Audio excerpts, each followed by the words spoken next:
আসসালামু আলাইকুম গাইজ।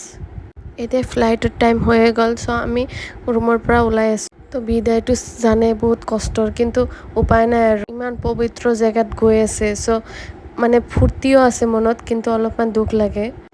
এই পবিত্ৰ জেগাত যাবলৈ হ'লে মানে ভাগ্য লাগে। চ' আমি এয়াৰপৰ্টলৈ ৰাওনা হ'লোঁ। তো আমি পায়ে গ'লোঁ এয়াৰপৰ্ট। চাওকচোন ইমান ধুনীয়াকৈ সজাইছে হজ যাত্ৰীৰ কাৰণে। তো তাতে আমি অলপ ৰখিলোঁ। অসমৰ হজ যাত্ৰীৰ বাবে অসমীয়া ফুলাম গামোচা এখনকৈ চিন হিচাপে দিয়া হৈছে। নকলৈ নহয় কোনে হজত গৈ আছে। মোৰ আম্মা আব্বা হজত গৈ আছে। চ' আপোনালোকে চবে দোৱা কৰিব যেন হজ কৰি ঘূৰি আহিব পাৰে। বিদায়টো বহুত কষ্টৰ হয়, কিন্তু উপায় নাই আৰু ইমান পবিত্ৰ জেগা এটাত গৈ আছে। চবে ইম'শ্যন হৈ গৈছে। আপোনালোকে চবেই দোৱা কৰিব যিমান হজ যাত্ৰী আছে যাতে ভালে ভালে হজ কৰি ঘূৰি আহিব পাৰে।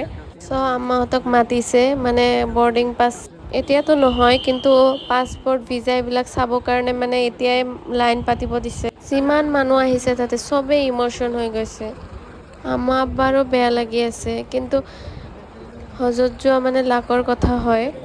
চ' আমি লাইন ধৰি আছোঁ, ইমান ভিৰ, এজন এজনকৈ মানে সোমাই দিলোঁ আৰু মানে এনেকুৱা লাগি আছে মানে কলিজাৰ টুকুৰা দুটা গৈ আছে। চাই থাকক, এতিয়া মানে অলপমান বেগ চেগ লৈ ভিতৰত সোমাই যাব। এতিয়া বাইটোতে মানে বহুত কষ্ট হয়। তো তাতে আমি ৰখি আছোঁ, আম্মা আব্বা নোযোৱালৈকে তাতে আমি ৰখি আছোঁ, কিন্তু ইহঁতে মানে যাব গৈছে, ষ্টিল আমি ৰখি আছোঁ। এনেকুৱা লাগি আছে ভিতৰৰ পৰা একেবাৰে খালী হৈ গ'ল। এই দুনিয়াত মা দেউতাৰ বাহিৰে আৰু কোনো আপোন হ'ব নোৱাৰে। সেইটো জেগা আৰু কোনেও ফিল কৰিব নোৱাৰে। লাগেজ লৈ অলপমান দেৰি হৈ আছে, সিহঁতক কিবা চেকিং কৰিব নেকি, তো সেইকাৰণে অলপমান ৱেইট কৰি আছে তাতে।